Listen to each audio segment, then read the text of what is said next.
right, I think we are streaming. Check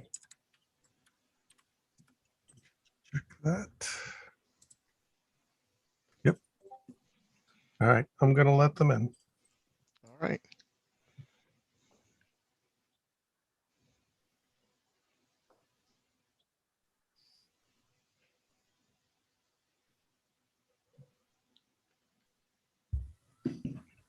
Welcome, welcome, welcome, folks.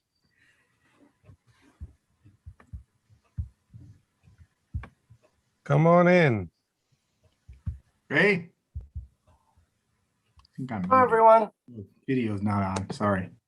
Hello. There you are, Ken. Yeah. I'm back.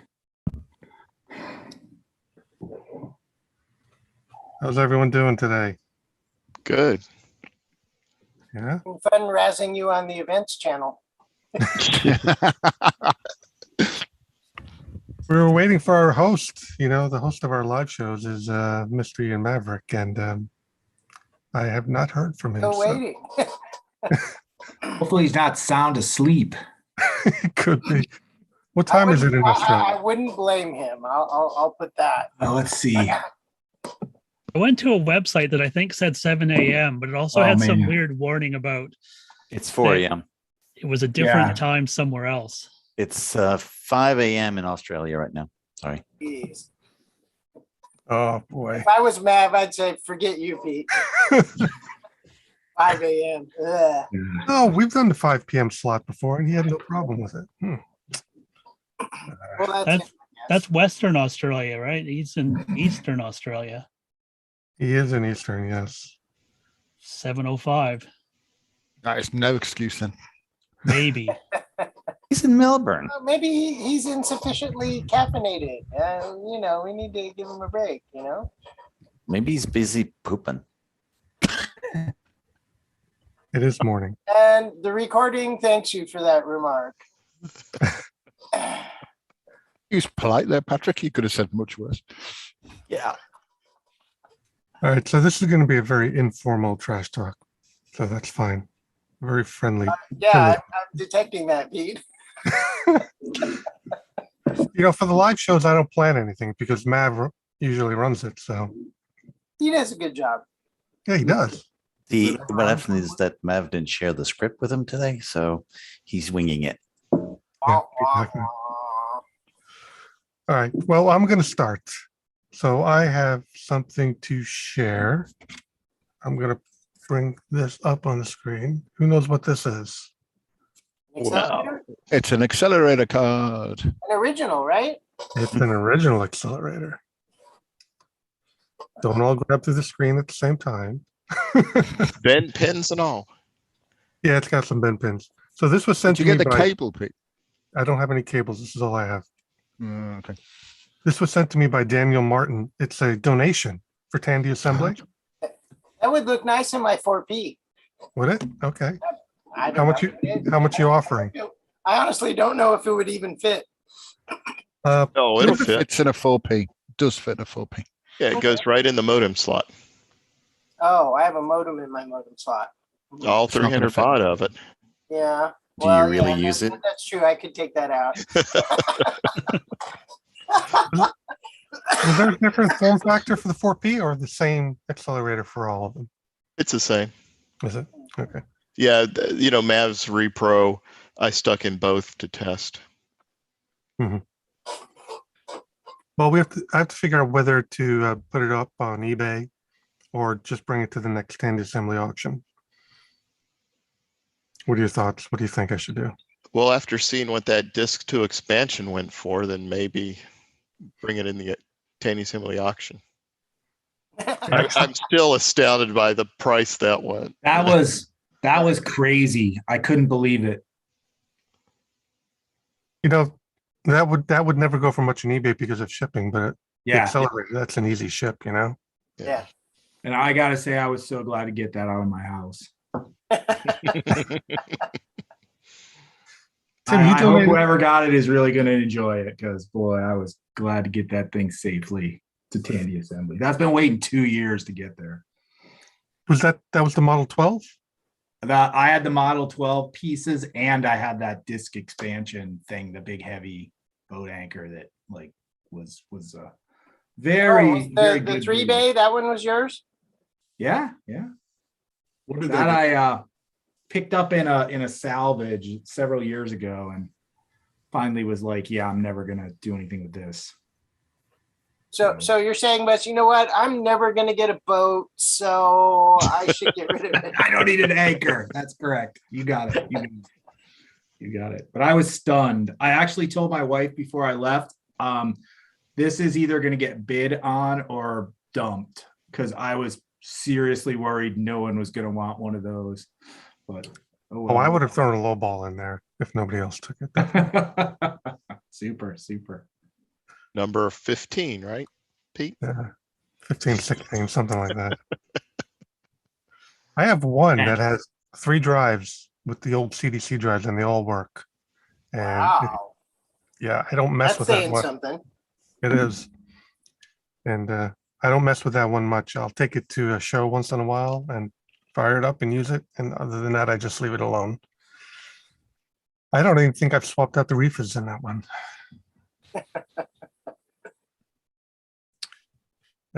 Armandeep, how you doing? Hey, Pete. Hey, everyone. Oh, it's been an interesting time. Tandy Assembly was wonderful. First time there, Yeah. it was great. It was just enough eye candy that it took me a couple of weeks to kind of get back to normal, you know. So I'm starting to think about what to do for next year.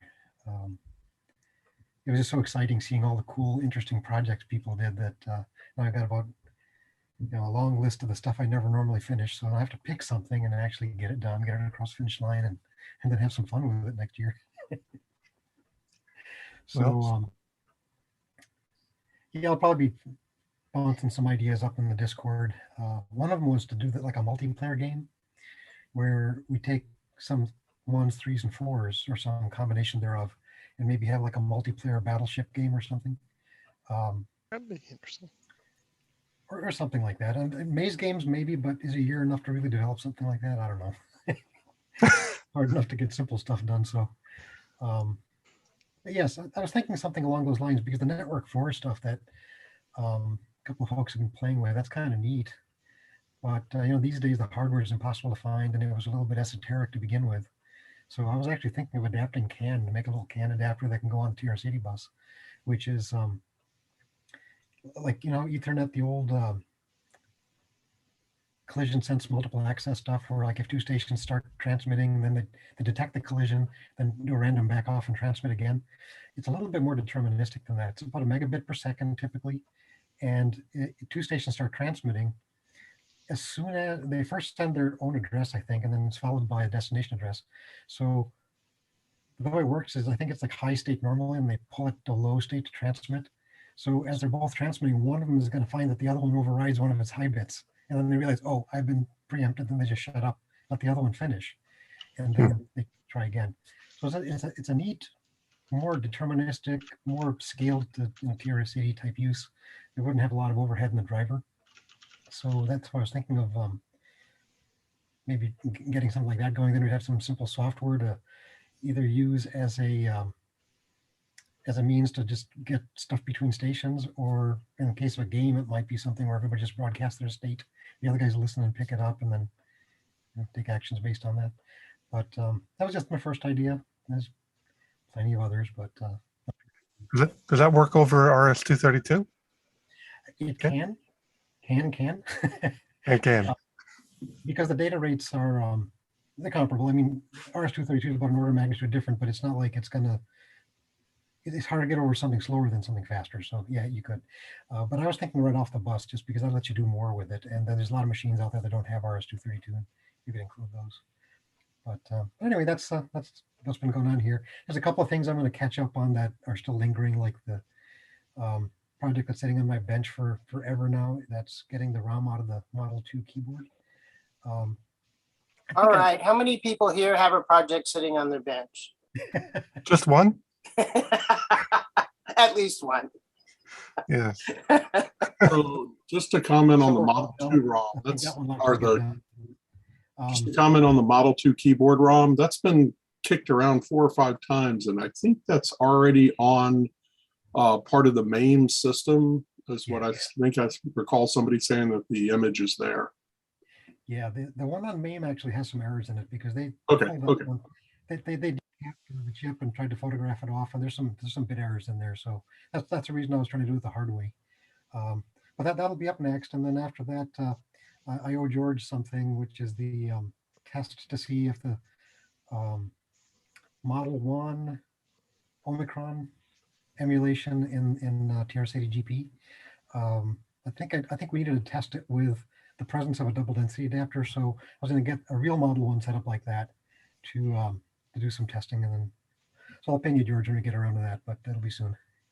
Sounds great. But anyway, that's all the hot stuff. Looking forward to hearing what everybody else is up to.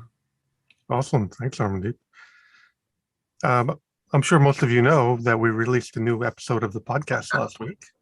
So first time in about 10 months. And I was surprised. The number of downloads is still at the same rate that they were before we stopped producing last. So I guess a lot of people still have us in their podcast players, and it's being downloaded. We're over 1,000 downloads already. So it was, we just kind of fell back into routine. We welcomed George as a full-time trash talker. George. Yay. George. Maybe someday you can become a full-time trash talker too. And I'm talking to everybody out there. No, it was good. And we're going to be doing them on a regular basis going forward. So I think there was some pent-up demand there, Pete. So you think so? yeah, no, there was a lot of people commenting like, man, finally. So Yeah. how did it feel to come back to that? It felt great. People missed your soothing voice. Is that what it is? They needed something to fall asleep with, right? So I actually listened to it at work. It was pretty nice. Had modern compute going with the retro thread in the background. It was awesome. a lot of people like it because they can listen to it without having to watch, right? So they can listen to it in their car when they're commuting or whatnot. So it's just a different media type that you can enjoy. So and I mentioned on the podcast, when I look back at the work we've done, the people we've talked to, the interviews, the topics we've covered, we've done a lot, man. We've covered a lot of information. We've talked to a lot of the luminaries in the TRS-80 world, like Steve Leininger, and Bill Hogue and Scott Adams.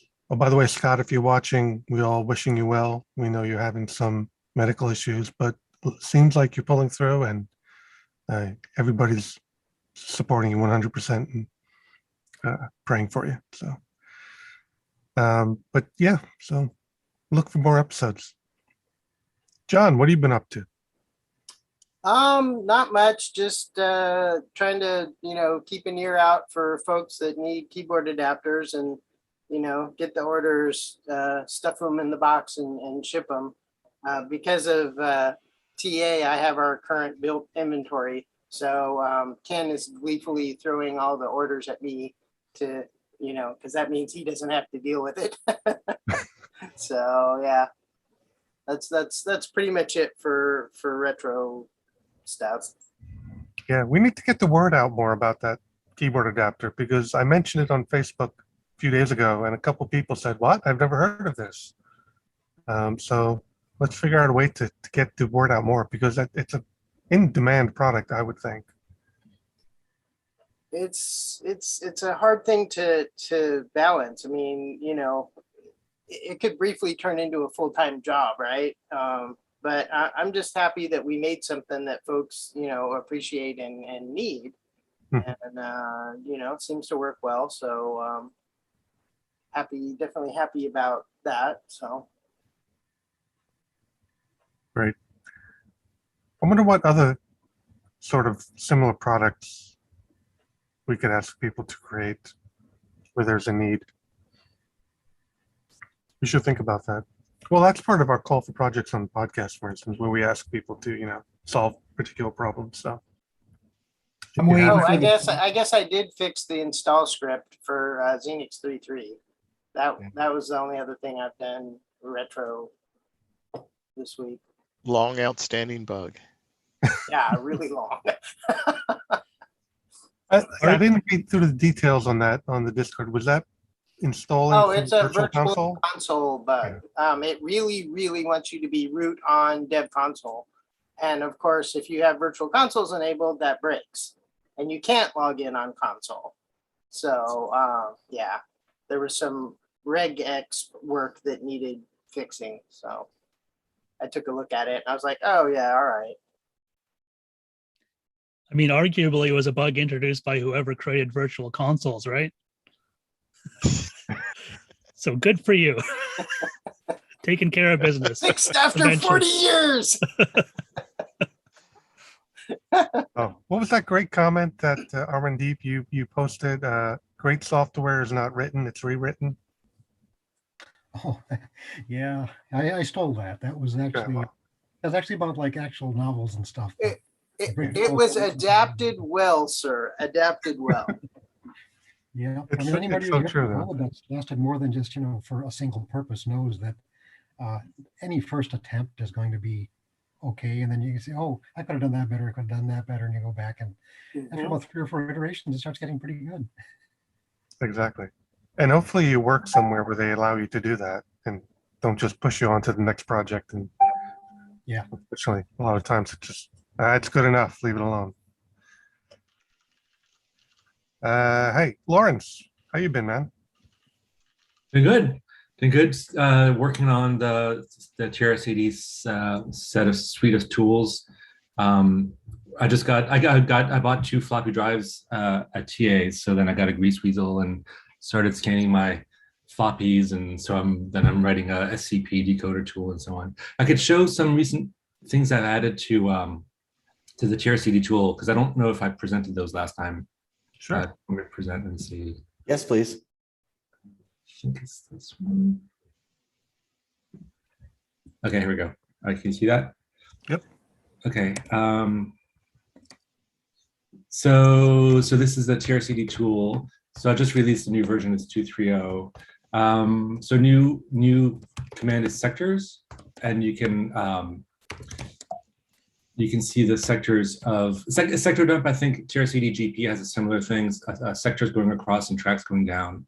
And I'll show you which ones are deleted. That's the X, and which ones are double density, and so on. So it's a good way to sort of get a quick map of what the floppy looks like. This would be like a single density Model 1 thing. So here, and then there's a contents flag. It'll dump like all the contents if you want to check out. So it's a pretty good way to just sort of browse stuff.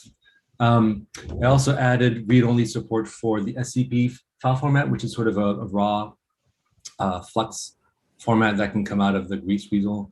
So here's, which is one, this is an old Z basic floppy of mine. And then here's here's one that, what was it, this one? That has a bunch of CRC errors. So this same floppy reads fine on one of my floppy drives, but has these 2 CRC errors on 2 different sectors on the second floppy drive. I don't know why. Even it's consistent. Like I can just keep rereading it, and those exact 2 sectors get the same error. So I'm building a sort of UI to sort of visualize all that stuff to understand what's really going on with each of the flux transitions and exactly what's going on and all that.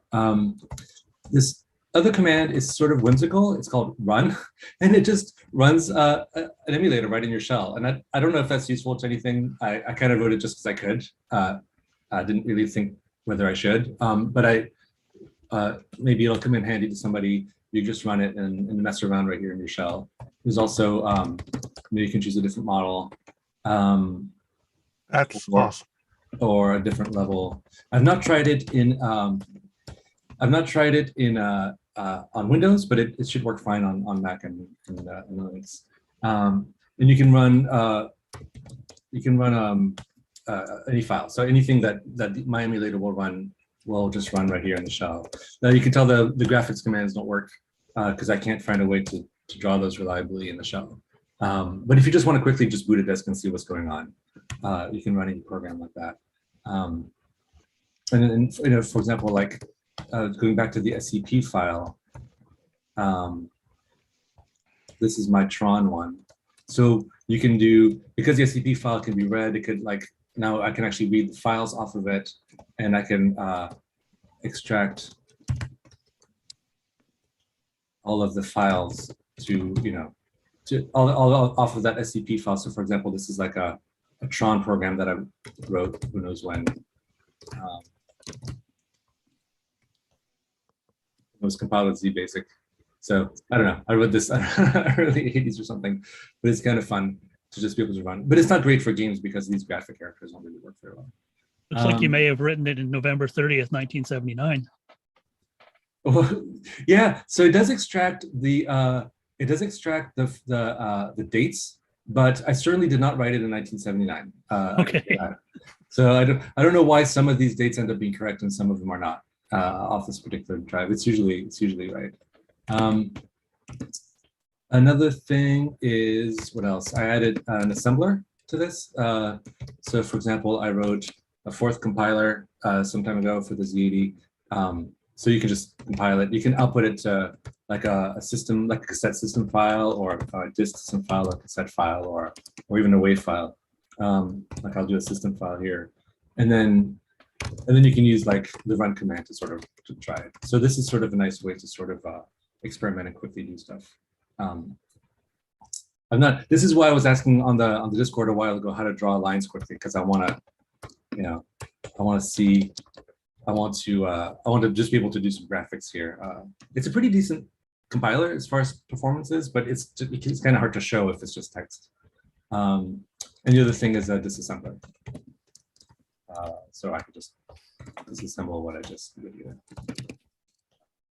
It's pretty good about knowing where code is and where text is and so on. So these are just command line tools, and they might be useful for just having everything in one place, sort of thing. And meanwhile, I'm working on sort of a user interface for browsing SCP files, because I want to get pretty good about. I want to do with SCP files what I did with the cassette, which is sort of like go beyond what the hardware did, not faithfully emulate the hardware, and instead sort of try to be smart about it, detect missing clocks, and see if I can use a CRC to sort of guess where I could tweak the pulses to sort of get sectors to pass the CRC test. And that's it. That is it. That is epic. Yeah, Not it. it's incredible. Is that all? That's it. Sorry, that's all. I like this comment because I could. Yeah. Oh! I forgot to show. It actually doesn't show up here, but the run command has an X-ray flag, which wouldn't show up on the shell anyway. But when you run something with the -- X-ray flag, then it starts a web server, and it shows you a link. And if you go to that link, it's a local host link, and it shows the X-ray tool that Sasha and Arno showed at TA. So it's a whole web-based debugger for emulators, and it shows you the live RAM going on, where the disassembly of what's going on, and the screen, and you can type there, and you can single step through everything. So that's a way to sort of have a full graphical debugger to my emulator, and it's nice because it's like it's a common front-end debugger. I think TRS-80 GP now has support for it, and XTRS and SDL TRS. So that's actually why I wrote the command line tools to get a way to have a way to X-ray for it. Fantastic. Does the shell actually do the Braille characters? It should, yeah. Yeah, the Braille could work. Yeah, because that's what we do. If you cut and paste from TRS-80 GP and put it into Unicode, it will translate the graphics characters into Braille, which is 2x3, right? Yeah, kind of okay. Yeah, okay, I'll try that. That's a good idea. There's also a font you can download for the TRC stuff, but then you'd have to like get your shell to like use that font, which is an extra step, which I didn't want to do. But yeah, Braille is great. I'll try that. The other thing that I've been interested in too, and you might be able to experiment with, is that in TRS-80 GP, when you paste something into it, it actually hacks into the standard input routines and feeds the data in that way, which is fast, and it's not dependent on knowing how quickly the thing can consume the data. And of course, there's also a standard output routine. So for some purposes, and I would certainly use this for unit testing, kind of having a pipe mode to run could be useful. Where basically you feed standard input into the TRS-80's input and just display what it's outputting as a stream, which is obviously not going to work for a lot of programs, but it could have its uses. Yeah, it's great. Yeah, definitely handle pasting on the web version of my emulator. You can paste code and it'll properly slow it down to the right rate and everything, and wait for it to be consumed. But yeah, but I don't think I did that with the shell version. Oh, how does it do the rate handling? I don't remember. I wrote it like a couple years ago. Okay. Yeah. Yeah, because in TRS-80 GP, it just it hooks into whatever there's a, what is it, 1B or something is a keyboard scan routine. And so there comes a spot where it's actually going to scan the keyboard. And so it just kind of breakpoints there and says, oh, you want a key? Here's your key. No, nothing I do is that sophisticated. So some programs probably just read the memory mapped IO directly, right? That's right. And so in fact, yes, I think I inject these commands into the ROM. So I don't know if some games don't work with a shell routine, probably because they do something fancier. Yeah. Thank you, Lawrence. Hey, I see Nick Morentis has joined us. Nick, you there?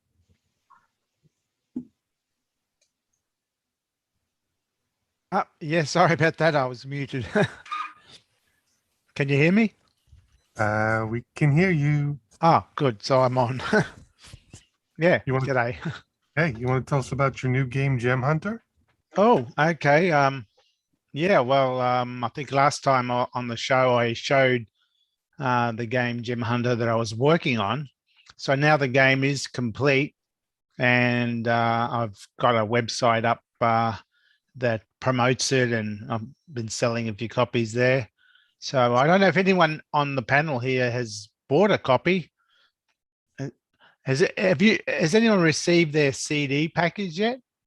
Yes. All right, I haven't received mine, but then it's going all the way to the other end of the globe to get to me, of course. So it's probably going to take a bit longer. Yeah, so it's all ready, and it's available for purchase. And if you buy the CD one, you do get a lot of extra.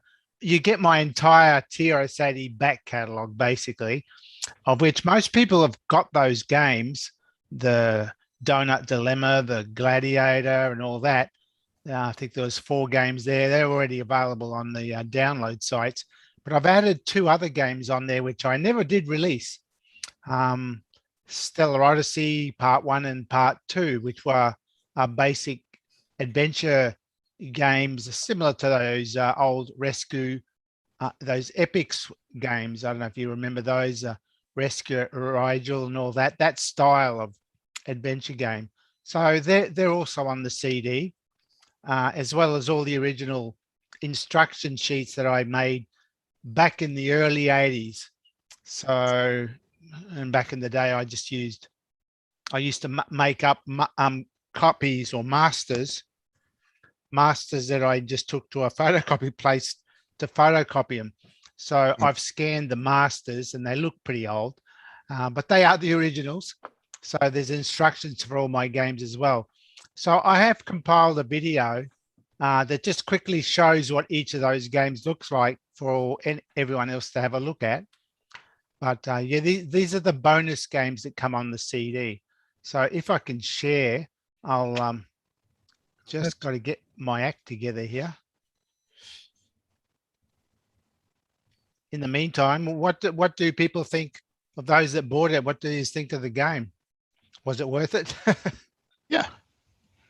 Yes, definitely. I enjoy playing it. I think I have the currently documented. You've got the high score, if I recall, 7,000.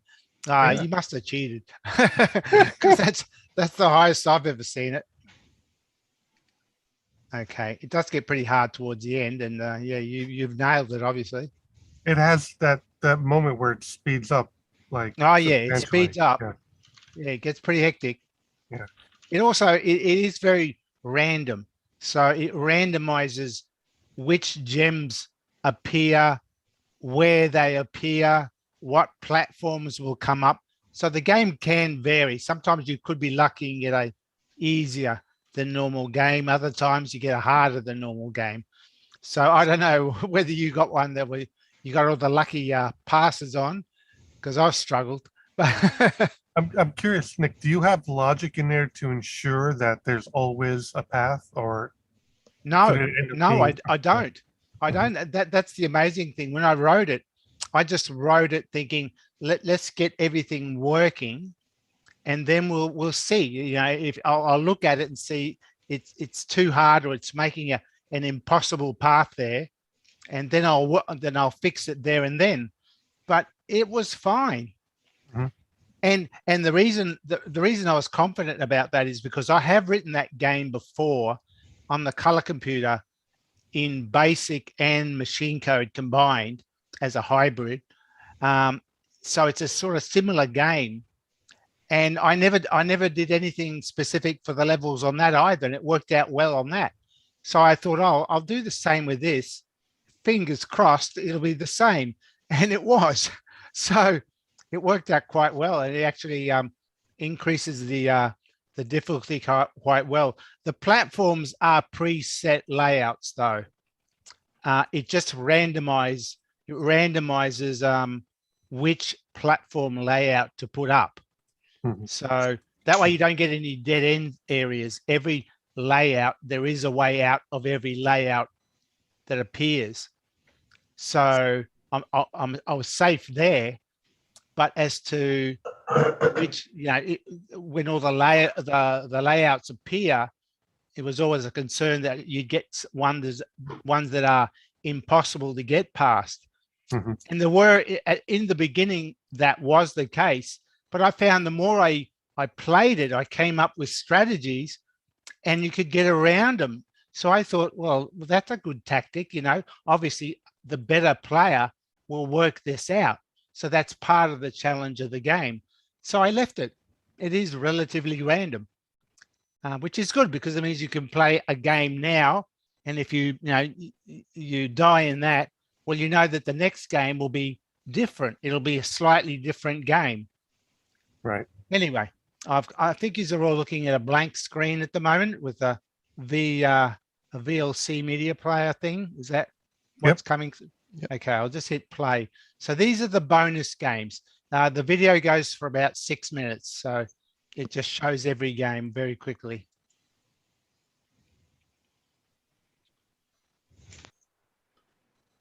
Oh, that's the Gem Hunter that's on the CD, the CD package.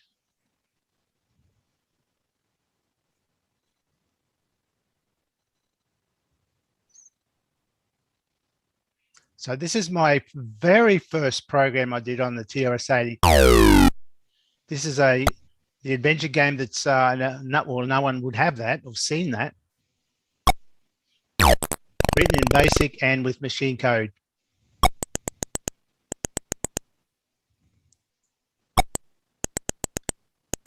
So yeah, you walk around the 2D layout for the maze, and it combines a text adventure with more semi-arcade type gameplay.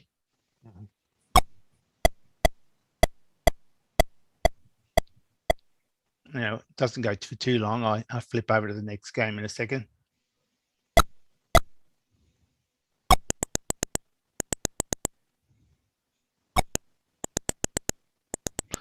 And then my second game I did was Neutroid. This was full machine code. This one you travel inside or you control the insides of some sort of nuclear reactor.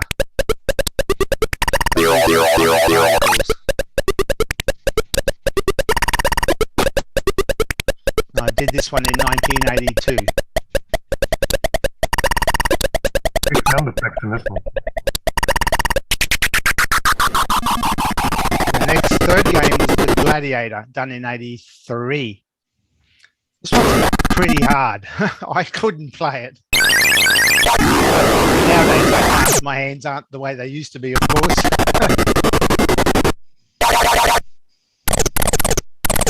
So with this one, you sort of throw something called the Tobo sphere, which acts like a boomerang, and you sort of throw it and it comes back, and you throw it until you hit something. But yeah, my hands just couldn't coordinate themselves like back in the day. Then I went back and did the Stellar Odyssey Part 2, the continuation of the adventure game. So this is the other game that no one would have seen. Similar game layout, but I just improved it and took the story a bit further. So the layout's a bit better. This one, objects in the game do appear in the room. They didn't in the Part 1. So you'll see any objects that you see will get drawn up as well this time. That was the main improvement. Oh, and there's a bit more of a alien battle, and you'll see some of that coming up in a second. There's one object that's a I'll let you guess. It's a toilet. 1980s humor.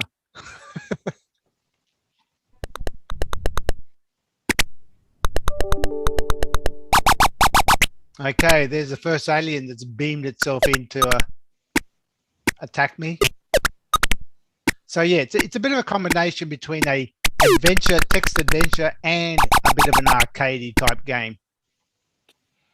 So this was done in late 82 or 83. I can't remember what the year exactly was there. And again, this is largely in BASIC with machine code, and the machine code's there for the sound effects and for the drawing of the maps, so you don't have to sit there and watch it draw it all up.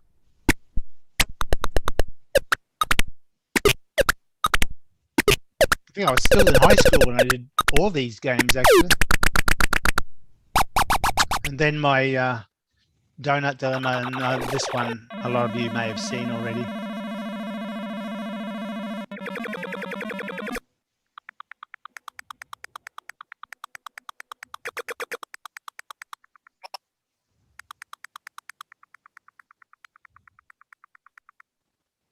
So there's 9 levels. It's a 9-level platform game. Of course, inspired by games like Donkey Kong back in the day, but I wanted to do my version of a platform game. So You really got the physics on those donuts down just right. yeah, the donuts always look good. They do.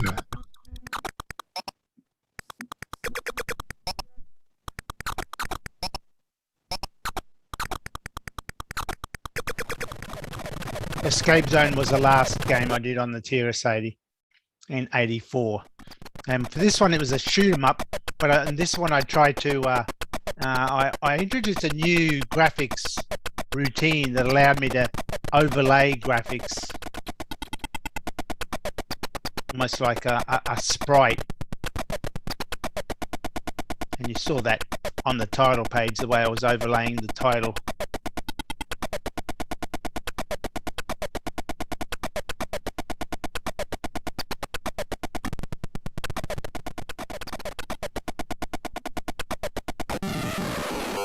And that should be about it, because that was 6 games.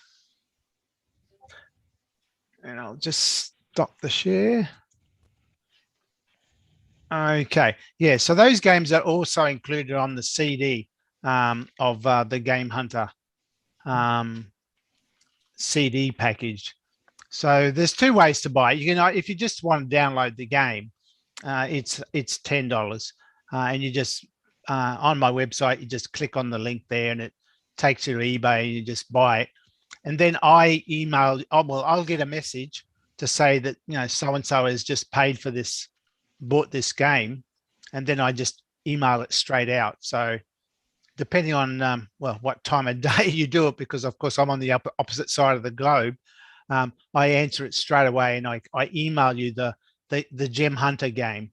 But if you order the CD, which is $25 US, that goes to another company in the US that that manufacture and, you know, do all the printing and writing of the CD and posting out the package. So basically I don't have to do anything, but, you know, I have to pay them. But they create the package and it's posted in the US.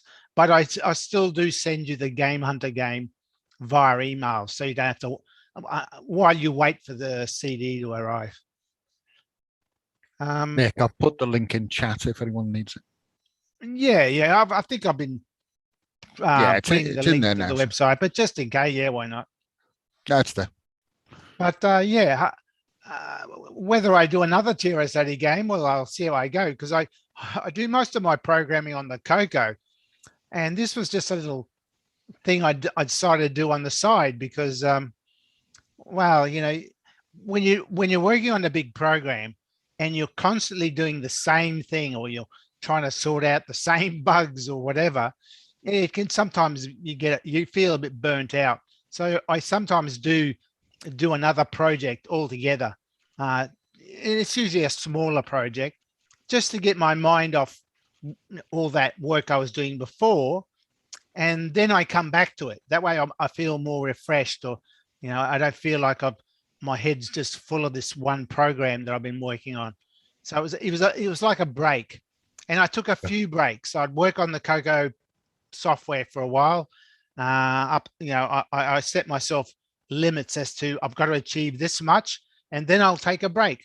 So I might take a week or two and work on the TRS-80 game, and then go back to the Coco for a bit more, and then take a break again and go back to the TRS-80 Model 1 game. So Gem Hunter took me about 3 months, and that's 3 months jumping in and out all the time. And just there towards the end, I thought, well, I'm getting pretty close. I'm going to devote the next 3-4 weeks and just finish it. And that's why I've been able to finish it since the last show. Nick, would you mind sharing a little bit about your development process, how you develop your games? Yeah. Well, what I did for this, well, actually, maybe I'll explain what I used to do way back in the early 80s. So to give you a bit of an understanding of what I was doing then, because what I was doing then is really very similar to what I did now. I'm not one of these guys I'm very much, you can't teach an old dog new tricks. So I still do things the old way.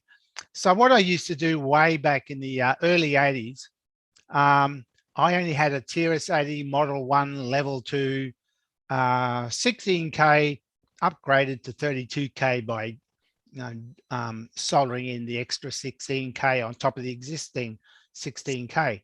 I didn't have disk drives. I didn't have a multi-pack. You know, it was all I could afford back in the day. So it was a cassette-based Model 1 that I had, and I used a cassette EDTASM. So, you know, I had to load the EDTASM in from tape. Then I had to load whatever source code I was up to from tape, do the changes, or, you know, enter the code, save the source code, and then reboot and test my code. Now, most times it never worked first pop. So then you had to repeat the entire process. Very long-winded. I would never do that again. But back in the day, I didn't know better. I mean, disk drives were something that I could never afford. So I thought I was cutting edge at the time, and waiting almost 10 minutes just before you can add some more code to what you were doing, that seemed normal to me. And I used the time by, while it was loading, I would create the next block of code, or start debugging a piece of code on paper. I didn't have a printer, and we didn't have internet or anything like that. Of course, this was the early 80s. And it was all on paper. And I still do have all those paper manuscripts, handwritten, all the codes handwritten. And I would work on that while it was loading everything. And once it's loaded, I would then key in the changes, hit save, and then go back to my paper and check everything. So back then, it didn't seem too bad to me. Even though it's I think about it now, I think what a long wait. I sort of filled in the time. So what I've done this time around, now that I did it all using my PC running, who's the emulator? Matt. Is there a Matt? I forget the guy's name. Matthew Reed. Matthew Reed. So I had Matthew Reed's emulator, and I just ran that, and I thought I'll see what I can do, because I thought I won't remember how to do Z80. I won't remember all the procedures and the process I had back in the day or anything. So I thought I'll give it.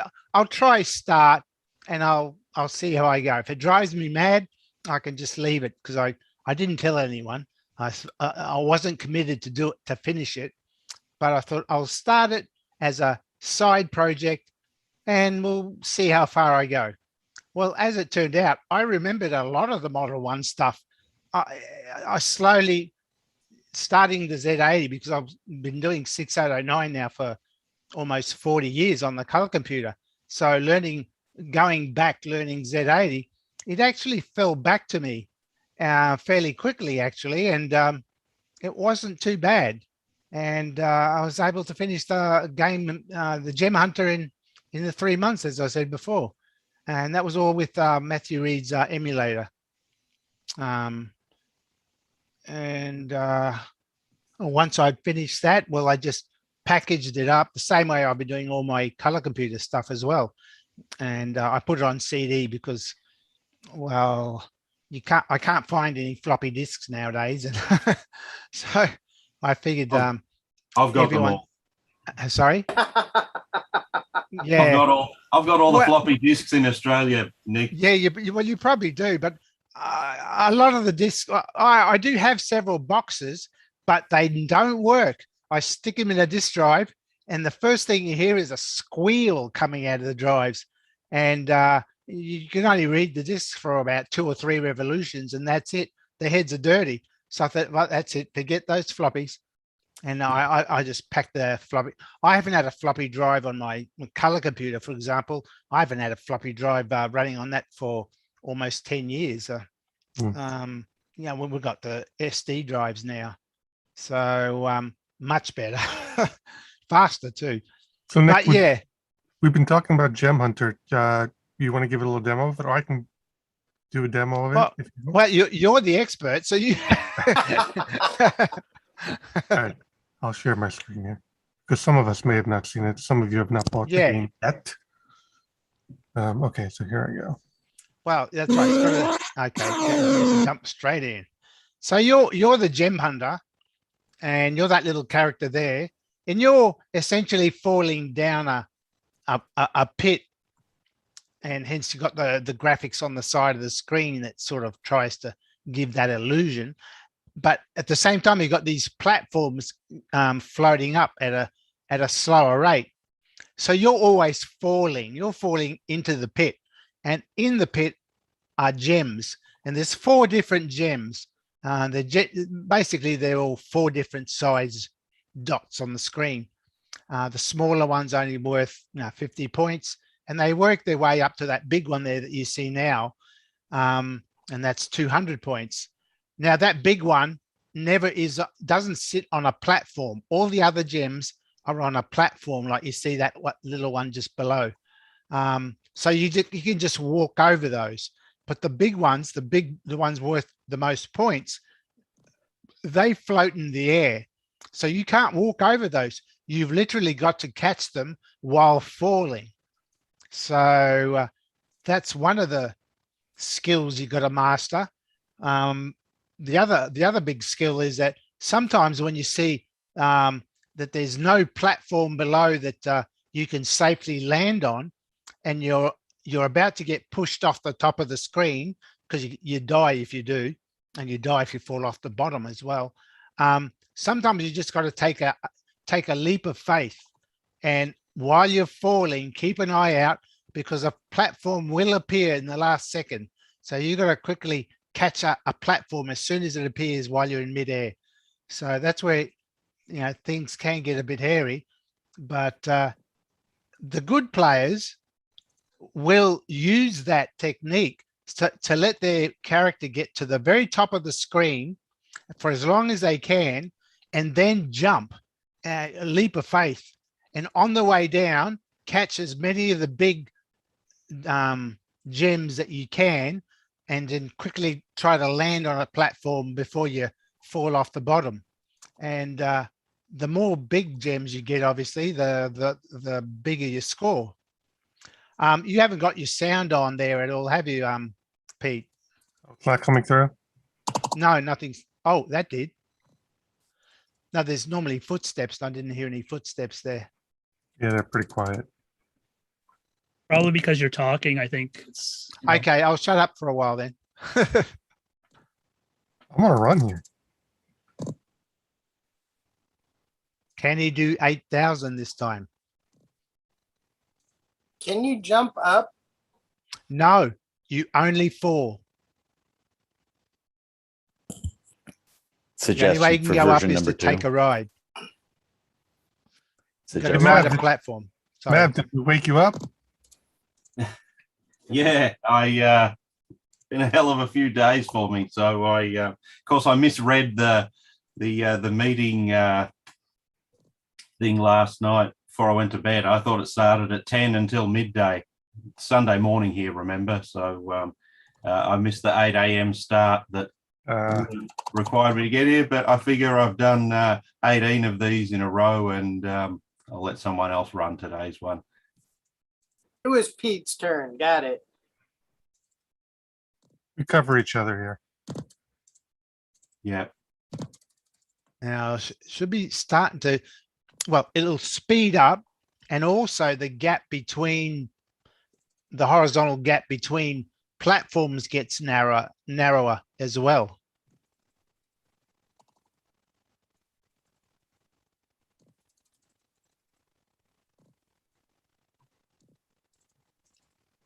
You can't get greedy.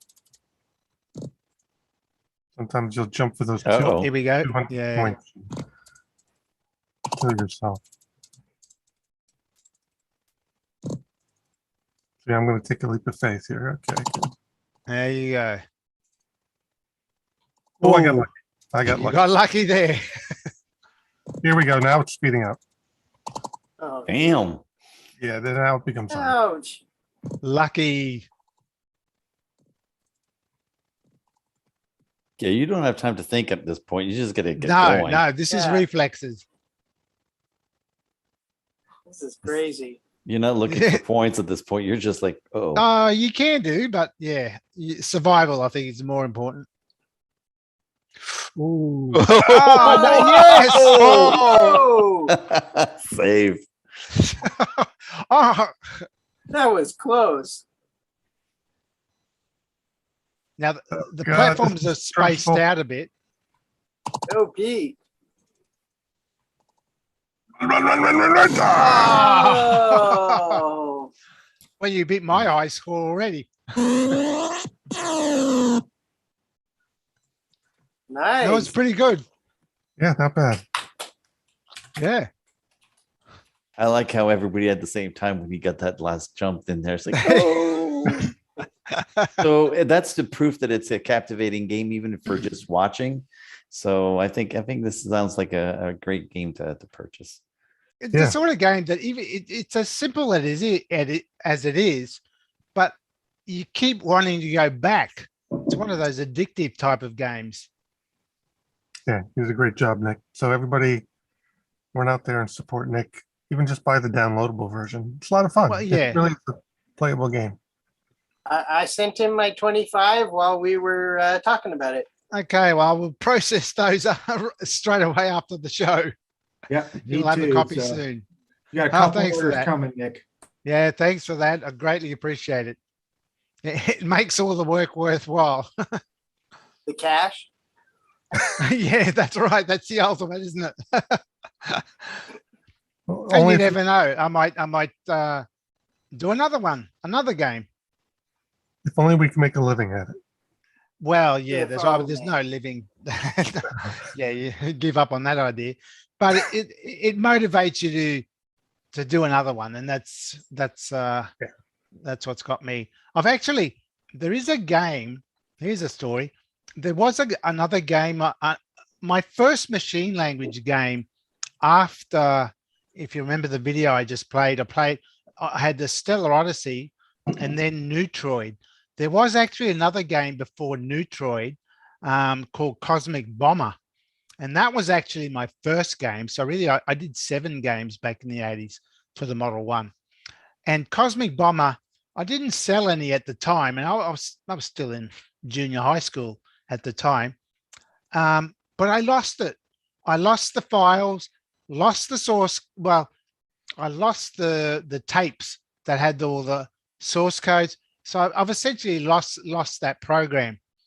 So I was thinking, if I do another game, I should just recreate that old game, Cosmic Bomber. And I do have that on my website, my project's website. I don't know if everyone has seen that website, but I do document that game, and there are pictures of the game there. And I still do have the paper handwritten note or source code and all the graphic, the graph sheets with the graphics, pretty well everything except the original master cassettes with the original code I typed up. So technically I could retype it all, although you should, Nick, you should. You know why? Because the thing is that the way the universe goes, it means the minute you complete it and get it working properly, you'll find that damn tape you lost 40 years ago. I've looked hard. I think it's gone. But the thing is, I've learned a bit more since the good old days, I guess. So I reckon I could code it better than what I did back then, and maybe even add more to the game. But yeah, I thought it's always bugged me that I lost my very first machine language game. And I think looking at all of my documentation from way back then, my sales logs, if you want to call it, I only ever sold 1 copy. And that 1 copy, I think, is gone. So there's no real chance of ever finding a copy of the game. So my only chance is to just redo it again. So yeah, I am encouraged to do another Z80 game and maybe redo that one, or get that idea and expand on that and make it a bigger game than what it was.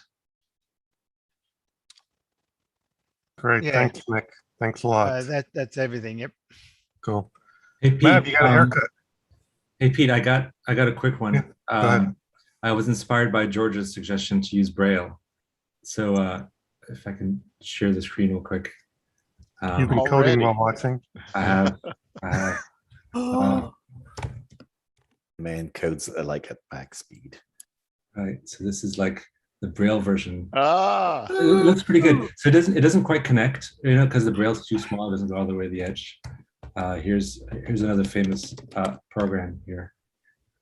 Hey. Yeah, so it's pretty fun. That was a great suggestion. I love it. I just want to show what that looks like. Does the game play? Well, the keys don't work. So I can't get the keyboard input to work for some reason for that one. Lawrence, are you looking for a job? I'm not. No. Ah. Is there a lot of Braille-oriented programming to be done? No, but I can just tell by the way you work that you are a efficient and a very productive programmer, and we're currently engaged. We're looking for people, so. Oh, thanks. No. Hit me up if you need a job. Hit me up. No, thank you. Mav, you got a haircut. Yeah, finally, after 13 weeks. well, they finally let you guys out of the house. Yeah, I know. Where's Aaron today? He's He's feeling sick. ill. Yeah. He was not very well earlier on. He's been throwing up apparently. So. Oh, poor bastard. Okay. Yeah, and when he's not throwing up, he's waiting for a refund for a flight ticket. So. Oh, he's still, That's the monthly update on that. He's still waiting. Okay. Oh, I know there's no Cocoa here, people here, and does everyone know that the Cocoa Fest is running as we speak? Chicago at the moment. Did it get mentioned earlier? No, we didn't. Okay, so that's where they all are. So it's good to see the Cocoa people are having a belated Cocoa Fest, and they've also got the next one planned for May. So I'll be keen to see how that's that one goes ahead, and hopefully bigger and better than ever. I'm going to attempt to fly my sorry ass out there and attend this time. So I was there just before. I actually had a seminar talk there. Yeah, I figured I'm looking at who's on the screen at the moment. I think really the only Coco aficionado here is Nick, and so yeah, how they going? Have you been watching much of it? Yeah. Or? Yeah, well, there were a few seminars this morning, and I had the second seminar, and about game development on the TRS-80 and the Coco. So I had to do a presentation there, got all that done, and then I jumped over to here. See, I could have done that, but at Tandy Assembly, I could have done a long distance presentation, but I want to be funny when I'm up there, and if I can't see the people and they can't throw things at me, I'll be there next year. It's been a hell of a week, and I slept in, so go Australia. Well, speaking of Tandy Assembly, for those that haven't listened to the podcast, it was a big success, even though it was much more sparsely attended, maybe half of the typical audience. It went off great. The room was a little smaller, but we combined the speakers room with the exhibit hall, and that worked out really well. And it felt intimate, but it felt rich, and you got to talk to everyone. I think everyone had the same experience. So, and we had a very strong auction and strong sponsorship this year, so we didn't lose money. Let's put it that way. I watched the auction. I wish I could have bought some of the stuff. I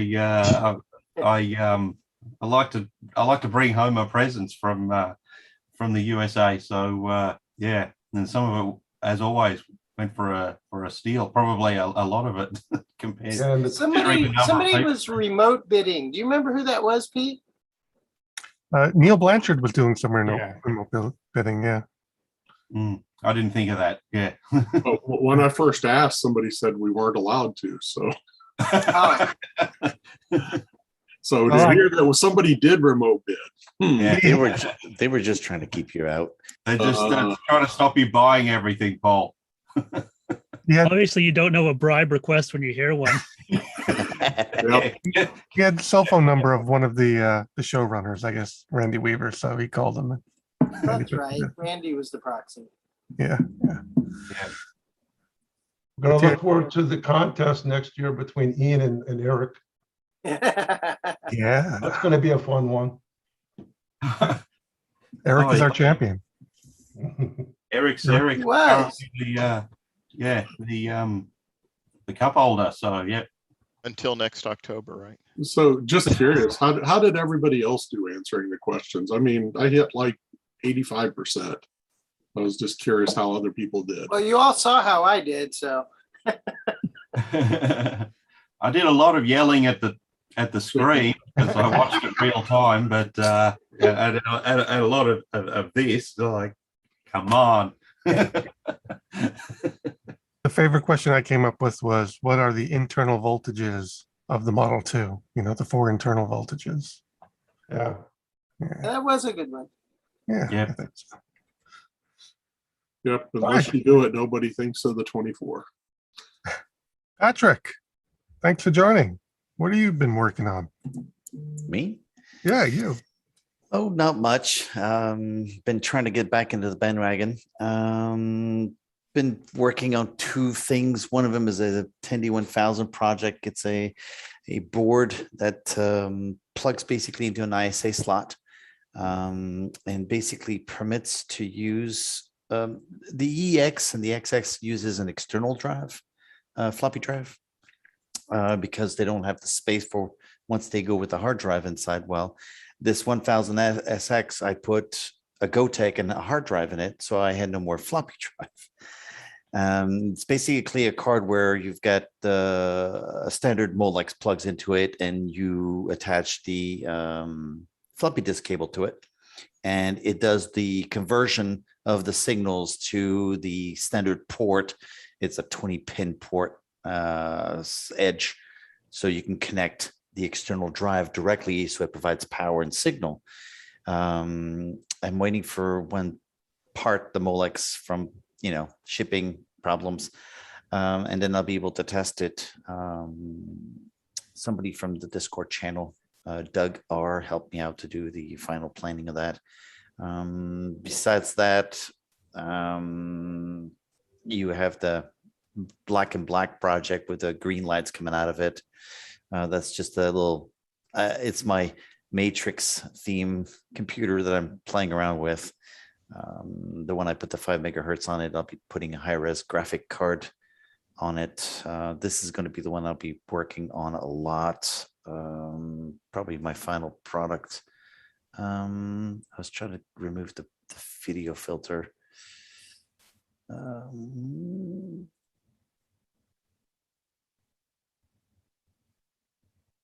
Yeah, sorry, it's down there. It's that black box in the background. Some of you, I think, have seen the pictures I've sent on some groups where the green's coming out in the back. It's basically strips of LED 12 volts LEDs that I got in a car shop. I can't remember where I got them. And basically there are, right now it's all temporary because the way the pattern comes out is the disk drives are blocking the light from coming out. What I'm trying to achieve is one of those light coming upwards on the wall when you have it on. Just toying with stuff. Vader edition, right? It's the Matrix edition. Once I've done, Matrix. once I get the graphic, the high res graphic, I'm hoping to do kind of like the graphics, the TRS-80, the graphics that are turning and whatnot's changing, characters dropping on the screen, do kind of a it's basically a Model 4 inside of a Model 3 case. How's the restoration? How's the restoration business? That has not happened since last March. I haven't done anything. I've got 20 floppy drives sitting around waiting for me to get back in the bandwagon.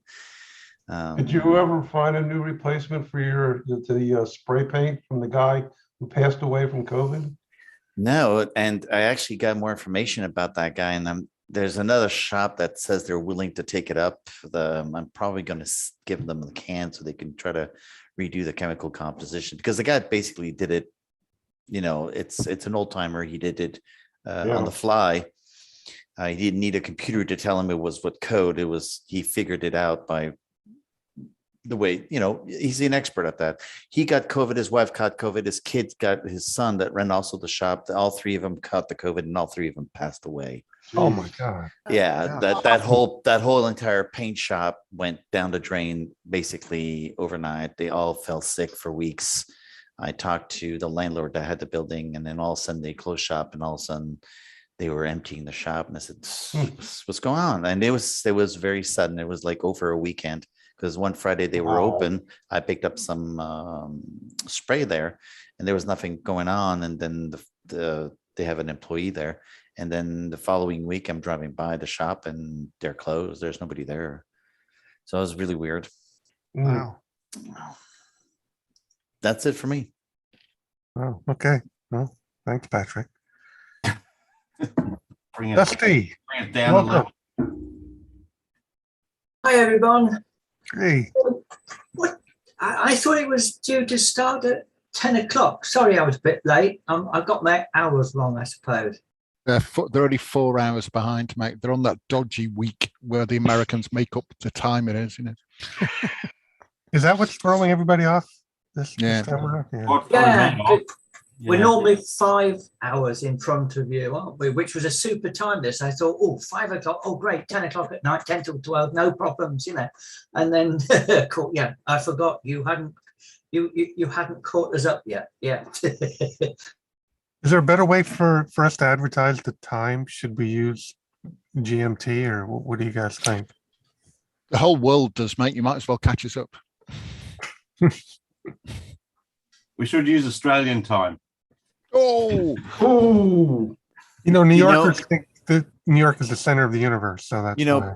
Peter, There's Australian time, Mav, where you spend 16 weeks stuck in your front room. Is that Australian time? Yeah, I know.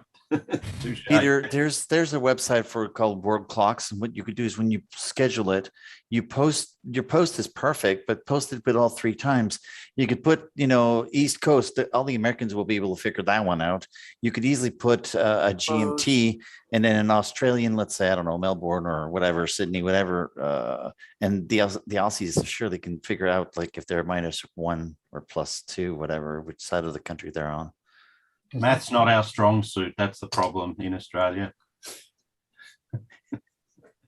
I think you could say that for a lot of Americans as well. Okay, yeah, I can't think of a way to perfect the advertising of the time, and most of us managed to work it out. So, I figure I'm late, and Dusty's late once in 20 odd lives. So we're doing all right. The good news is this group is above average at the math thing. So yeah. There you go.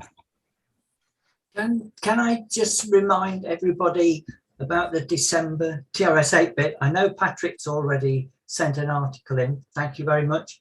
And 1 or 2 others. I've got quite a nice selection, but I was rather hoping to make it a bumper one as it's the Christmas edition. So if there's anything you want to send in, if you could get it to me by the end of November, that'd be much appreciated. Okay, guys. Thanks. And we already have a submission for the games competition, right, Mav? Yes, we do. We got one in, and any more. This is November, so if people have been working on it for the last 3 to 6 months, send them to me, and we'll add them to the competition. Now, I've already seen that first submission from Kyle Wadston, and it's pretty good. So you're going to need something more than a 10-line basic program to compete, but definitely get your submissions in. Yep. Steve Hall. What's been going on? I've been doing some repairs for a new museum that's opening up in the northwest of England. So that's it's been held back due to COVID. They're just about to open alive. They've had me repairing a guy called Phil Case's system. Phil wrote some games for Mollymerks back in the day. And the guys over the museum have got all of his floppy disk collections, so we'll be imaging those as well.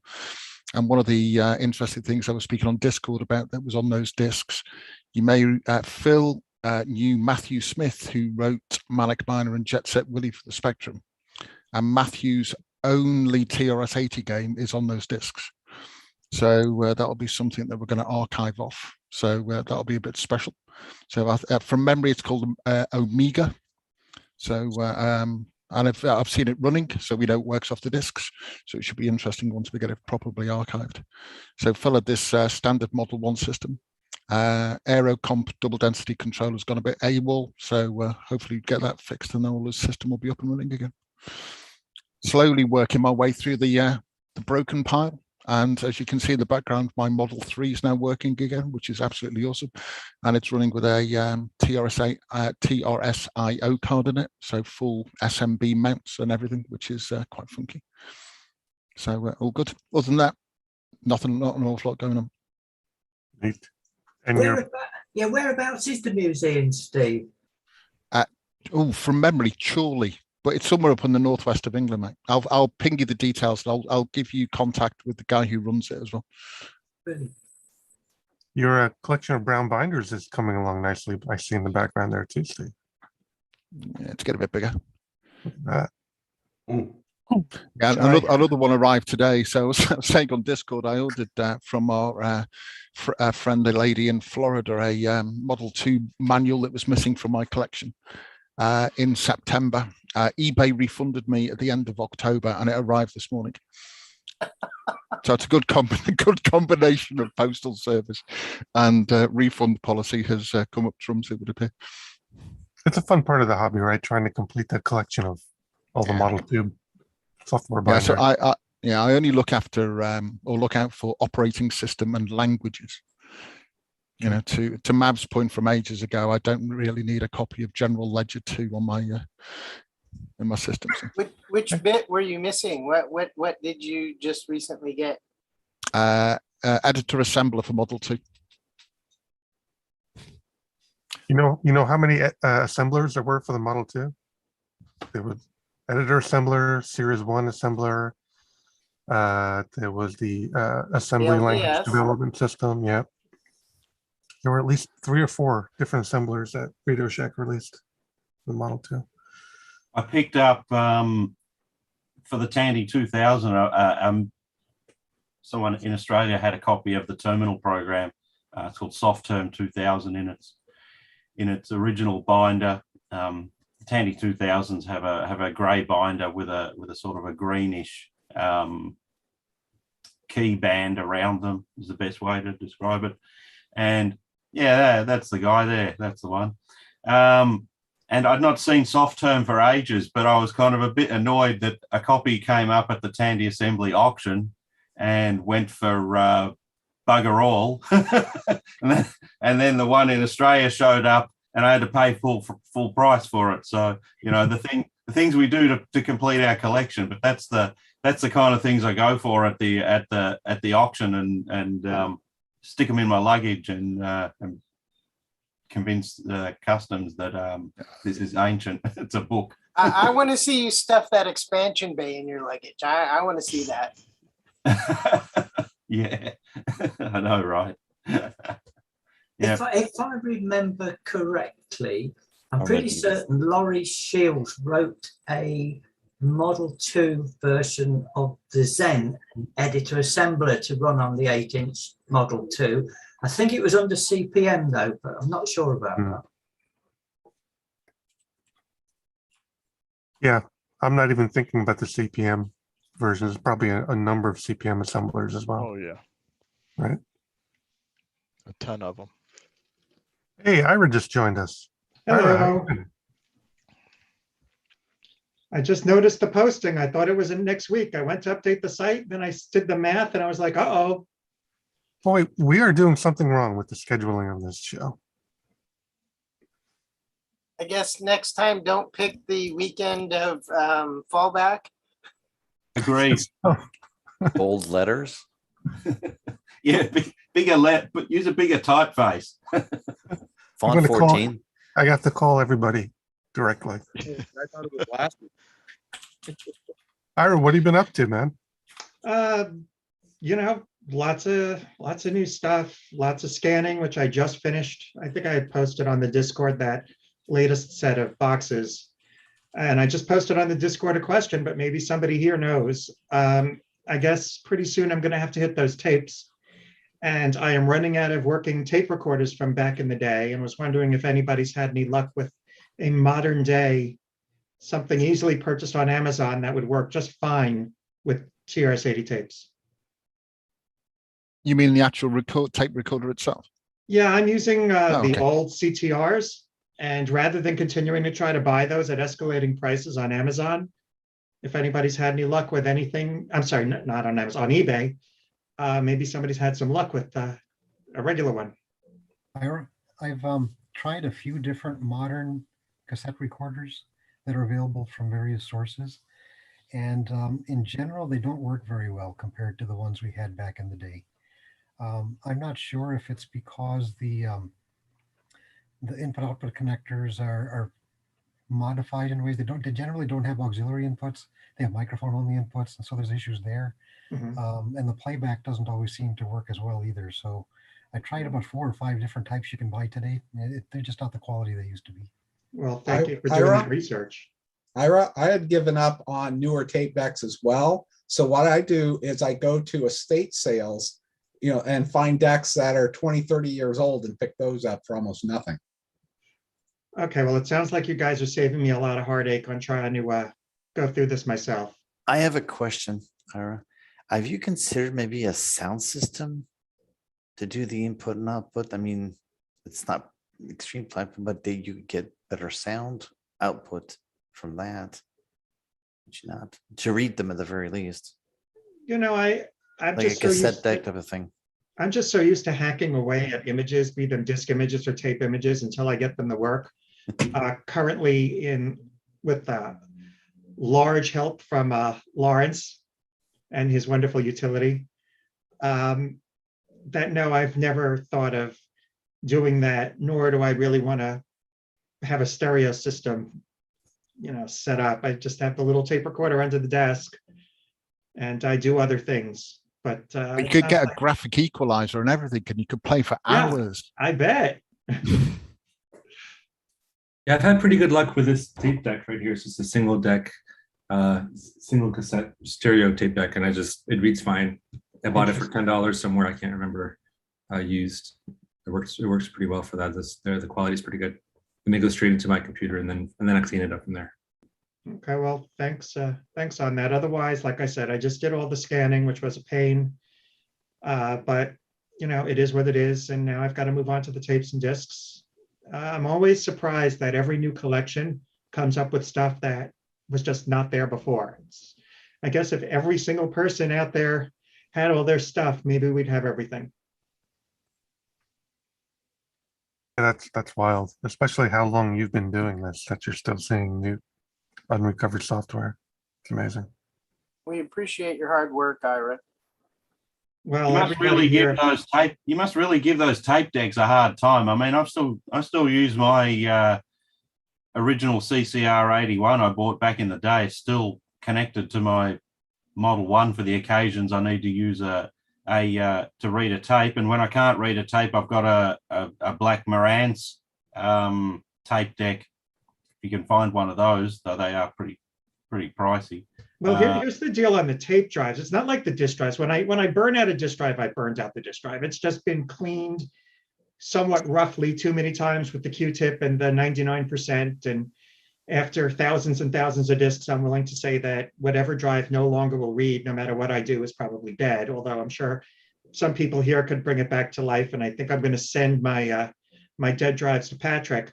The tape drives tend to break on the play button and the rewind button, and they tend to also no longer spin at speed. Maybe the tapes are too old or something like that. Something's pulling them, but you go, wow, and they're not going at full speed anymore. And that's what that could be, the drive belt. It could be anything, and that's what goes on those. Almost worth sending those CCR-81s in particular to someone who knows how to change the drive belts. It's not particularly expensive, and that's usually what is happening. The belt gets it stretches over time or whatever. The only reason I can think that mine still works properly is that it gets regular use but not overuse, and so it hangs in there. But that's probably worth looking into. You find someone who knows how to change the belts on, then send them a couple of your CCR-81, see if that brings them back. Because there's nothing else in the 81 I've found over the years that actually wears out or give problems. They're a really solid deck otherwise. The play buttons will tend to no longer stay down, is another problem I'm having. Yeah, I used to have to open mine up and take an X-Acto knife and shave the button because it had worn, the edge of the button had worn off. And so I opened the tape drive and just cut a new edge on it with an X-Acto knife. Yeah, but are you pressing the button, Ira? Or are you angry and just? That's what I was gonna say. You do that often enough, that'll. That's what I do. That's what I do after about the third attempt to load a tape that won't bloody load, and so. I love that we have to do tapes in real time. That's just a treat. Oh yeah, I can think of other treats I'd rather prefer. Yeah, if I get a lot of wow and flutter on particular tapes, that's where I bust open the shell and transplant the tape into a new shell. I found that a lot of times the older tapes, they'll have like a graphite sheet inside that the tapes write against, and that's worn out. So just transplanting it in a new shell, and the nice ones with the screws in the corner, you can open up. Yeah, the ones that are sealed. Yeah, the ones that are sealed, I just jam a screwdriver in and bust them open, and then transplant it into one with the screws in it. I picked up some shells off of eBay, just the empty shells, with the screws in the corner for pittance, and use those to transplant the tapes into to be able to read them. Well, save those pads. Don't throw away the pads. Ooh, yes, need yes. pads. I was gonna So have say, you? Quentin- sorry, I was going to say, Quentin, did the new shells come with the new felt springy pads as well? Yes. Oh, perfect. Yeah. Have you, Quentin? Have you done any more trial and error with cutting discs out of the cookie, or cutting the cookie out using dishwashing liquid and soaking them and all that jazz? Well, it turns out that the cornsoft discs that I was going to have to do that with, all of them read without having to cut them open this time. I had none of them eaten up by mold, which was really surprising, because it was the generic discs that were eaten up by mold in the previous batch, but in this batch, the generic discs all read fine this time. So I'm not sure why the one batch had mold on them and this one didn't. So, but I do have a couple of discs that that were very poorly treated from another source I'm trying to recover, which I'll be doing that too. Well, if you come up with the perfect method that doesn't involve buying a dehydrator, please let me know. Yes, not involved putting them in an oven at 150 degrees Fahrenheit. I think that's more for the Model 2 discs. I mean, disc is a disc, right? Yeah. No, these are little. All right, Ira. Thanks a lot. Hey, Jay, how you been? Hey, doing it. Yeah, I'm planning a road trip to North Carolina. I don't know if anybody saw it on Facebook. Yep. There was a woman whose brother was a TRS collector of all kinds of things. From some of the pictures she sent me, quite a lot of stuff. And so I'm going to be down there for 3 days, and we're going to sort through the stuff. And I don't know what she wants to do. I don't know what she wants to, how she wants to handle it, but at least I'm going to be able to help her identify what she has and give her some guidance, and hopefully, make the stuff available to everybody else that's out there. So I'll be down there for 3 days, and that's going to be an interesting little time. And that's about it. Well, thank you for doing that. That's great. Great work. Is it a fairly large collection? From what I saw in the photos, there's a Model 4, a Model 1, a Coco 3, tape recorders, books, all kinds of stuff. She didn't send that very many photos, so, but I guess when I get down there, I'll see exactly what. And I don't know if she wants me to take the stuff off her hands, or if she wants me to, we have to discuss what's going to happen. We haven't really done that. We just made the arrangements. Dibs on the tape recorders. Sorry. Dibs on the tape recorders. Okay. Yeah. And I've also got a spare one too, if you want one. I've got a spare one sitting around here doing nothing. So it was interesting how this has come about, Jay, because so you'll probably find a fair amount of my stuff there, because George Bright, who yeah, that's it. Yeah, George Bright, right. Yeah, he was a big customer of mine and bought a lot of stuff off me, and then he was inquiring about stuff and then dropped off the email. I wasn't getting any more emails, and then about 6 months. 6 months later, yeah, he passed away at the age of 56 from pancreatic cancer in January. Yeah, that's the one. And his sister contacted me and said, "What do I've got your." He gave me my contact as what to do with all this equipment. And she contacted me, and I said, I can't do anything about it because I'm here. But join my Facebook group, the 1 to 4P group, and someone will put their hands up and they'll help out. And what George's wish was that the equipment went to like-minded enthusiasts. So it sounds like by getting onto Jay, it's going exactly as he wanted. So I'm glad you're onto it. Right. She said the only thing that worked out for her was the cats. She's got lots of cats. I don't mean to be a downer, but yeah, one of my wife's good friends just passed away, 52, from pancreatic cancer. Yeah. That one's a tough one, man. Yeah, she was really devastated. Yeah, I just posted the obituary in the chat. Yeah. Thanks, All Eric. right. Oh, Eric, I just got a question for you. Are you gonna ever get me that disc tower? Yeah, I just need to dig through and get to All it. right, no rush, because I can't get power supplies anyway. They're not available from anybody. The supply shortage is still a big issue. And they're Some of going you up know, in price too. I've been looking to buy a new camper, and I just got a message from the company that I wanted to buy a camper from. They're stopping all production until late 2022 because Wow. of supply issues. A year they're going to be stopping.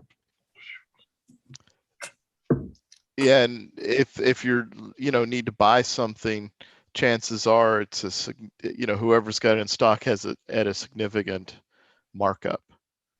I can tell you right now, that applies to Purina wet food. Sold out everywhere, being sold for 3 times the price. Wow. Jeez. Yeah, I've been buying some new switches, and those are hard to get. And when you find them, people have marked them up $200-300, over a $500 switch. But I did find one company that's actually selling them at the discount from before the supply chains, as long as they have them in stock. So I don't know if I should reveal it in case I need more. I don't know. The last time somebody revealed where to get CRTs, they sold out the next day. I'm guilty of that. Hey, all right. Hey, Paul Burrow, what you been working on? So work's finally slowed down, and it's getting kind of if anybody knows about the Pacific Northwest, it's getting gray and rainy, so plenty of things to work on. Finishing up final tweaks on the 3-bit MMU, and gonna go get those out here shortly. I've also turned out a new prototyping board for the Model 2 family. I ordered 25 of them if anybody needs them. They're 0.1 grid with a labeled connector and everything. It's pretty nice setup for any of the hardcore Model 2 designers. So got a few takers already. Other than that, I've got 2 new projects that I'm picking up. I won't get into details quite yet, but hopefully I'll demo something at the next Trash Talk. Top secret 8-inch 8-inch stuff, yeah. Good. Love to hear. Well, one of them, I don't know how it's going to be taken. So we'll see. That's why I don't want to talk about it. There'll be people that don't like it and people that will go, wow. So we'll see where that goes. Yeah, we need some controversy. This is the project you want to tell us about. I think you know a little bit about it, John, but you're one of the few. All right. Whoever we that's, talk to. That's it, Paul? Okay, thanks. Paul Metcalf, you have anything to report? Yeah, I'm actually working on a little project. Got some information off of Pascal Holdry's website on making a new board for DDU timer in the Model 1 expansion interface, the last version. See if I can. That's the original. The lighting is not too good here, but it's when it fails, it wipes out your RAM when you populate the RAM in the expansion interface, and it's no longer available. This article he posted, actually someone else had written it. Let's see if I get the fellow's name here to give him proper credit.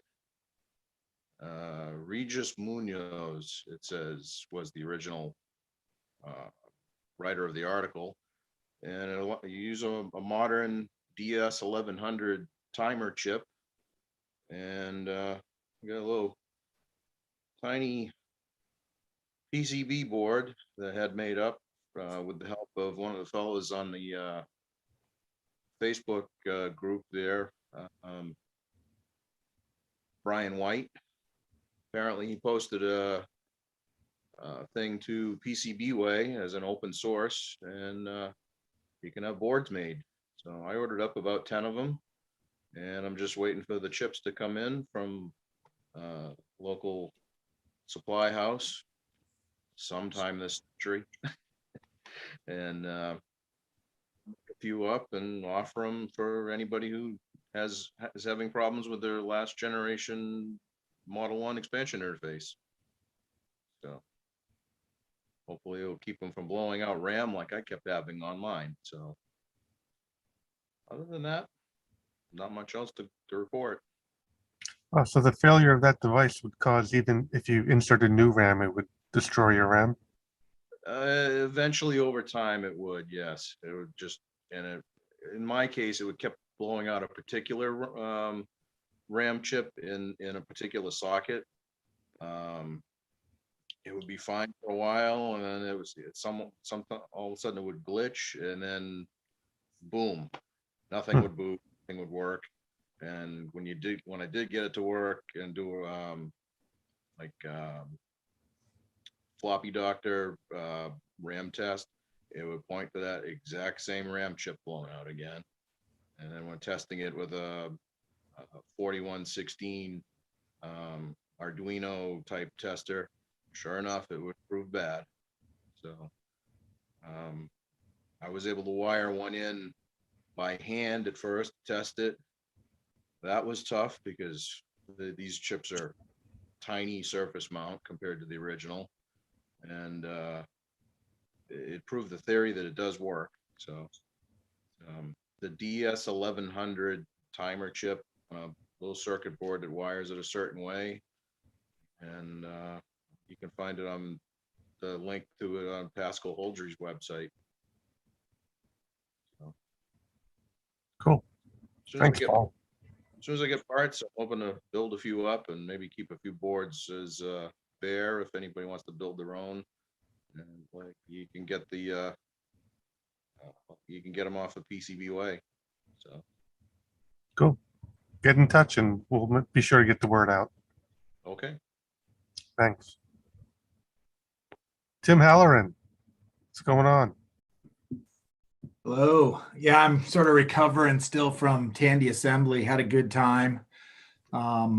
Surprisingly to this group, I had a predominantly Coco exhibit. So I was showing off using USB-A power for the Coco 2 and 3 and did a talk on that. That's still sort of getting messages about that. Apparently there's a lot more bad transformers out there than people admitted to when I started the project. So that'll be good. I've got it all documented, but I've been sort of getting organized, and a couple of things. One, getting a little bit back into the software stuff on the TRS-80 GP and ZMAC, but trying to get a bunch more of my Model 1s working because I think I told some of you at Tandy Assembly, but the project I really wanted to do was actually run a Model 1 off USB-A power.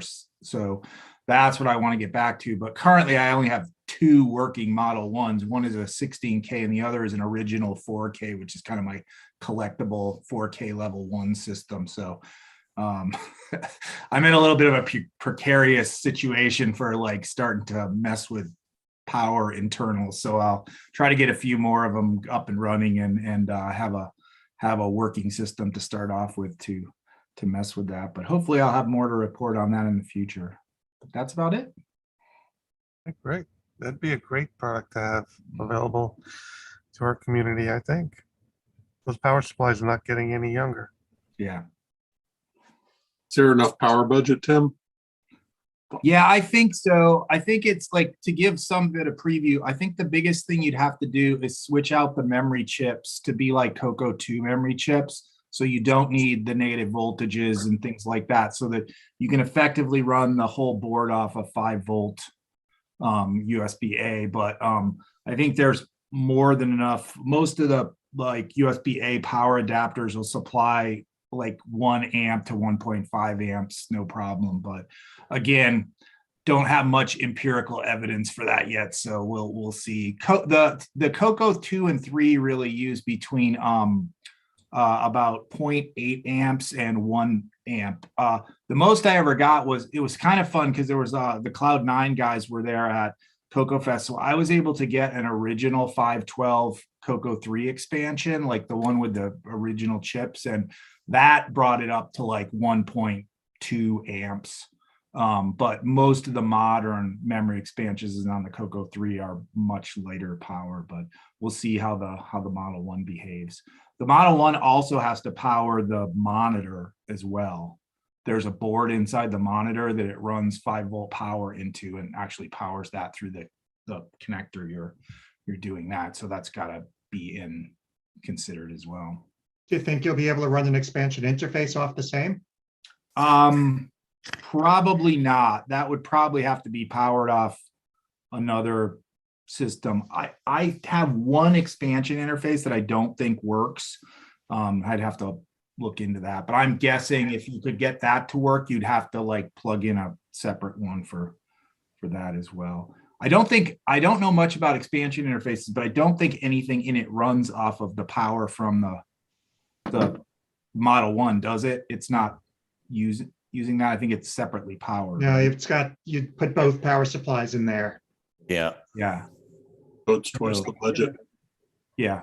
Yeah. So it would probably require its own. I haven't looked into that. I also don't know much about what voltages that needs.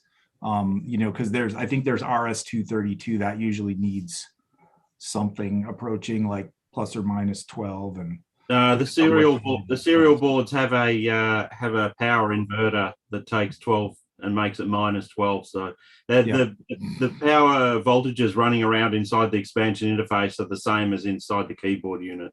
Oh, okay. Okay. Yep. Got it. And the DRAMs are still going to be the same issue. So yeah. As well as 1771 too. Yeah. Well, that only requires 5, right? The FTC, no, I think it needs more than just 5. Okay. Yeah, it's not all 3, but I think it needs a second. I know that the double density one requires plus 12 at least. I think the single density 1771 actually might require minus 5. Yeah. Since I looked at that. Yeah. So I'm really starting with just a 16K level 2 thing with a monitor. That's really the starting point, and then we'll see how it goes. I have not succeeded yet, so then we can see. Not the hugest fan of expansion interfaces. Those have just brought me pain and suffering in the past. my Model 1 with an expansion interface is this right here. So that's going to be really fascinating, Tim, isn't it? Because I'm playing about with these these book boosters, and they are pennies. And the Model 100, the 102, all the cassette recorders that I've got will work off them quite easily, and I can it happily goes up from the 5-volt ordinary USB supply to a 9-volt battery for a radio, and a 12-volt battery I've actually had to work as well. So, and they're absolutely pennies. I think I got that's exactly how the Coco works, Dusty. It effectively has a boost transformer to go up to like plus or minus 9 volts, and it directly injects that where it needs to and uses the 5 volts and ground from the USB-A. I'll post in the chat here the link to the site that explains how the Coco works, so folks who are interested can take a look and look at how it's done. But it's all documented, and folks are able to copy it. But if you have a broken Coco, let me know. I do have a bunch of these I put together, and I'm happy to mail folks one. So, but I'll post the link so folks who are interested can take a look at the website. These things came from good old China, of course, and as I say, they were about 80 pence each. You get 10 for £5, or so, including postage. It's ridiculous, really, but they do seem to work well, and they do seem to last quite happily. Yeah. Oh. Did we So get to long as everybody? the current draw is not too much. That's the key. All right. Thanks a lot. Yeah, that's about it. Thanks, Tim. Quentin, did you have anything to? Yeah, I've got a new release of CW2 DMK out, version 4.7.1. It's got an enhancement in it for IRA. Ira was running into disks where some of the low sectors tracks were really bad, and he just wanted to ignore them but still keep retrying on higher tracks. And so I added a feature to the -X retry count, so you can specify a per track retry count. So you could say, don't retry on those low ones and just retry on the high ones for him. So I'll post a link to the release for that new update. But let's see. Oh, the other thing was I went ahead and bought some discs from the floppydisk.com for making a bunch of test discs for CW2 DMK. And they seem to be okay generic discs. I bought them not only to make experimental discs, but split it with the order for the guy I mentioned last time in college who picked up a Model 4P. And so he could have some discs to play with as well. I have some NOS discs, new old stock, but I didn't want to use them just for making a bunch of test discs for CW2 DMK. So I was happy with them. Let's see, I think they're right there over my shoulder in my stack. How's the grease weasel stuff coming? Yeah, slower than I wanted. But hopefully I'll get back to it shortly. I always keep saying that, but something else comes along. I'll keep fighting the good fight. Yep. And Ira, if you have any problems understanding what I meant about cutting the play button with an X-Acto knife, shaving it and putting the corner back on, let me know. That's something I didn't remember. I haven't remembered since the early 80s when I used to have to do that to the CTR-80 tape drives. So, oh, I know where to find you. Oh, okay, yeah. No, that's all. Speaking of floppydisk.com, what's getting really hard to find are single-sided double density 8-inch floppy disks. Floppydisk.com doesn't cover them. None of the current manufacturers or sellers of them as new floppy disks have them. I had picked up a NOS box of them a year or two ago on eBay for like $45 for my 8-inch work. It's going to be $50 to find the box when you can find it. Yeah, when you can find it. Yeah, because I've been selling a lot of the Model 2 diagnostics discs, and that's what I use. And it's getting to the point where I'm starting to think, I think I want to kind of stop doing that because I want to start hoarding the few boxes I have left because I don't know if I'll be able to get them in the future. Doesn't the government have them all? I think I read somewhere once, doesn't a facility in the Department of Defense still run on 8-inch discs? Nope. I know the guy that actually worked on that program personally. Yeah. And he might have a whole bunch of discs that he can get to me, but they may have already made it. Most of them made it to the dump already. Lots of ones. So they're all updated to USB sticks on all the silos. That's what I'm thinking of. Yeah, the Nope, defense. nope. That's been talked about in the public. So, yeah, I know the guy that actually helped with the port. Do we know? Are they using Gotex or HXCs? I don't know all the details, but when I found out he was working on it, in fact, he was like, "Hey, Paul, you want to move to?" And I can't say where, but I was like, "He's like, we need another replacement." I'm like, no. But anyway, he was when he told me what it was, I was like, "Oh, that's cool." And he says, "Yeah, we threw out tons of those 8-inch discs when I brought it up, and they just." The horror. The horror, yes. The horror. There have to be still crates of them in some dusty government warehouse. That's probably true, but good luck in finding them. Yeah, they're there with the last of the boxed up 6,000s that never sold back.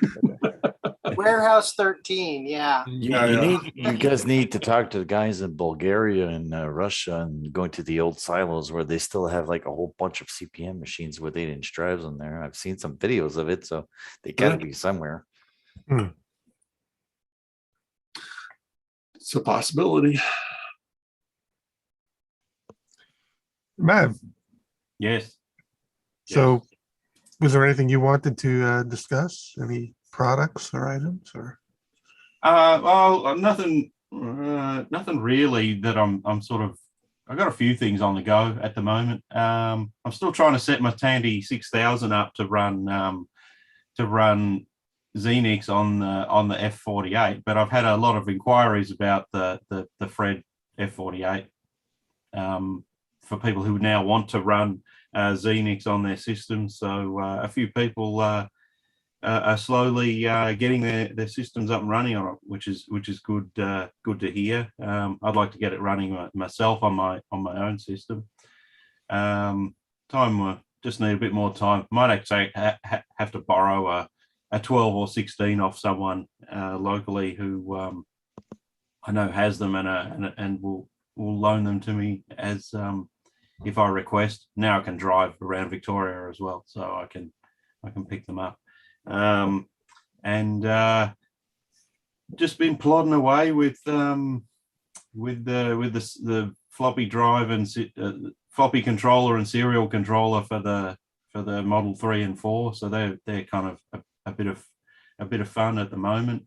In the mail coming from Europe, I don't know how long it's going to take.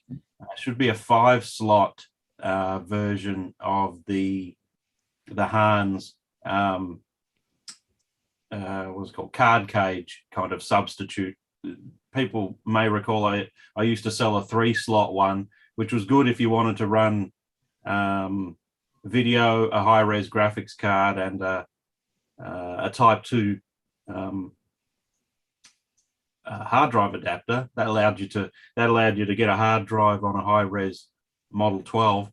But the 5-slot will allow you to add the 68K card and 1 RAM card. So hopefully by the end of the year, be able to report that I'll be selling those for people who need to expand their Model 12s that don't have a card cage. So Did you get that?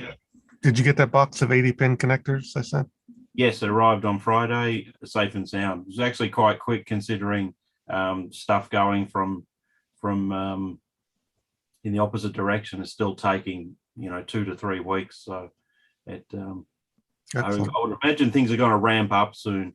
It's just for those who don't know, Australia, at least my part of Australia, Victoria, and my neighbouring state, New South Wales, have reopened our international border. So there's going to be a lot more commercial flights between Australia and the United States. Australia's mail travels on commercial flights. So the more of those, the quicker the mail goes from here to the US. So I'm hoping, I'm watching intently. The transit times should come down fairly quickly, I reckon, starting, well, definitely by the beginning of the year. I mean, we've got the Christmas rush at the moment, so we'll see how that goes. But yeah, have you done I know it's early days yet, but have you done a report on the Tandy Assembly 22 update? I'm guessing the planning is already in the works. Yeah, we don't typically do any detailed planning until the beginning of the year, but we do have the venue already reserved for next year. So it's going to be the first weekend in October again. But that's not in stone, but it's almost definite. So, don't book your plane tickets yet, but expect it to be. In the case of Aaron, don't get your plane ticket money back yet. Oh, poor guy. Well, last I heard, he did get his money back. He did.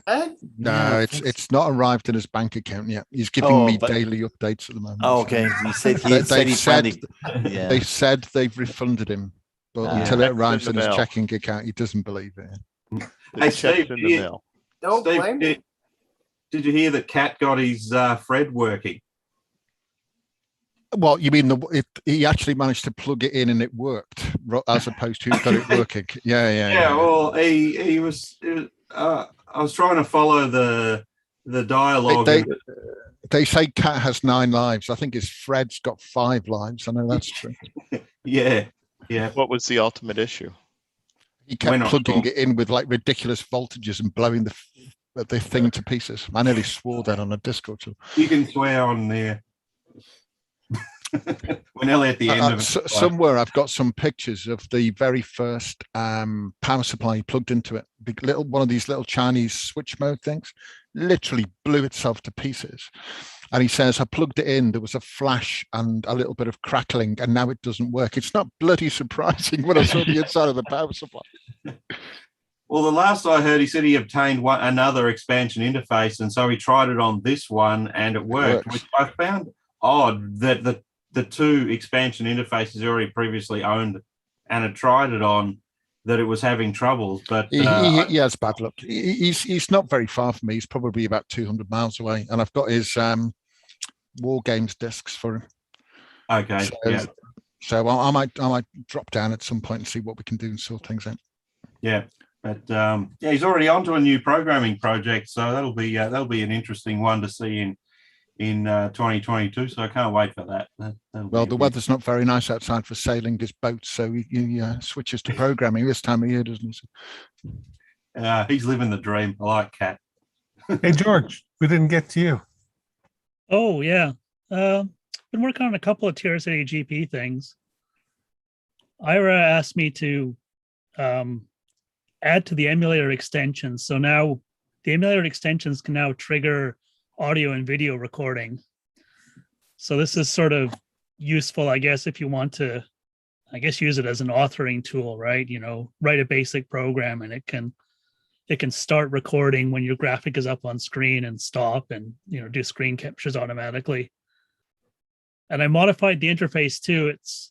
The emulator extensions were sort of super magic, and then you would output to a port and it would read the Z80 registers in order to do an operation, which is fine in assembly language, but in BASIC, it's a bit of a pain in the butt. So I made it so there's an alternate interface, so you can just output to the port, and so BASIC can just do it with its outp commands without fooling around. And the other thing I've been working on is some of the various memory expanders for the Model 1 and 3 and 4. What is there? There's the Super Mem, the Hyper Mem, and the Mega Mem. And so the Mega Mem is crazy. It can go up to 16 megabytes to add on to your Model 4 or Model 3, maybe. The details on those things are sort of thin on the ground. You know, there's this various odd programs which may or may not access the extra memory, but I think I've got it worked out enough so that these programs will actually run. There's always the question of how true it is to the original hardware, but we'll cross that bridge when we come to it. I think there's also, Patrick, did you figure out if there was 512 on that Seatronic, or if that was a memory upgrade? Well, I've got the machine working at this point, but I haven't been able to access the extra memory yet. The board seems to be working, but I need to verify everything that's going on that board. There may be something that's just not working. I didn't run I was going to do that this weekend. I didn't run the scope on the chip yet. Now that I've got the floppy disk controller problem issues solved.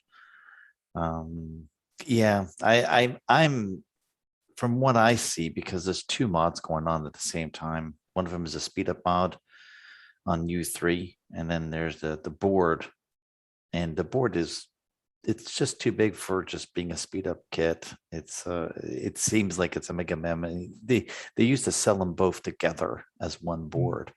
So from the literature I found, they would sell, you know, that with that in one board, and I have a feeling this one's got the 512 on it, but I can't confirm it yet. Well, if it just turns out to be a new kind of memory board, maybe we can get any information to George. No, as soon as I get more details, I will. Thanks. All right, guys, we're at a little over 2 hours, so we're gonna wrap it up. I just want to say I'm continually impressed by this community. Everybody's working on their own little niche areas, and George in the emulator, and Quentin on the Catweasel tools, and everybody's just doing their own little thing, helping the hobby, helping everybody grow. So it's a wonderful community, and I want to thank everyone. Thanks right. for everything that you and Matt do, Pete. It's much appreciated. I'm as enthusiastic now as I was in 1979, which sounds ridiculous, but it's true. Hey, Mainly Peter, what Pete does. Peter, you forgot Lawrence and coming up with Braille while we were talking. That's right. And I rely really heavily on George's work. So, without George, I wouldn't be able to do most of my stuff. So say we all. Everybody does their part. All right, guys, take it All right. easy. We'll talk next time. All right. Bye, everyone. All right. Bye, everyone.